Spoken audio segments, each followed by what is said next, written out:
மாதிரியான நிறைய தோல் சம்பந்தப்பட்ட பிரச்சனைகளை சந்திக்க நேரிடுது. ஸோ இந்த பிரச்சனைகள்னால ஒன்ஸ் முடி கம்ப்ளீட்டா லாஸ் ஆயிடுச்சுன்னா திரும்ப வளருது அப்படின்றது மிகப்பெரிய கடினமான வேலை. அதனால உங்களுக்கு ஒரு ஸ்டார்டிங் ஸ்டேஜஸ்ல இருக்கும் போதோ இல்ல ஒரு ப்ராப்ளம் ரொம்ப அதிகமாகிறதுக்கு முன்னாடியே எஃபோர்ட்ஸ் போட்டா மட்டும்தான் ஒரு கம்ப்ளீட் சொல்யூஷனுக்கு போக முடியும். ரொம்ப பாதிப்பு வந்தப்புறம் எல்லா முடியும் கொட்டினதுக்கு அப்புறம் யோசிச்சு எந்த ஒரு பிரயோஜனமுமே கிடையாது. சரி, ஓகே. இப்ப இந்த ப்ராப்ளத்துக்காக நம்ம என்னென்னலாம் மருந்துகள் பயன்படுத்தலாம் அப்படின்னு சொல்லி பார்க்கலாம்.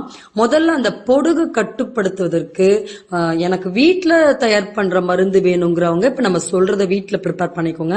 இல்ல கடையில வாங்கி இன்ஸ்டன்டா யூஸ் பண்ணணும் அப்படின்றவங்களுக்கும் ஆப்ஷன் கொடுத்துருக்கோம். ஸோ கடையில வாங்குறவங்க ஜெயா லைஸ் பவுடர், இது நம்ம நிறைய பேஷண்ட்ஸ் கொடுத்துருக்கோம், நல்ல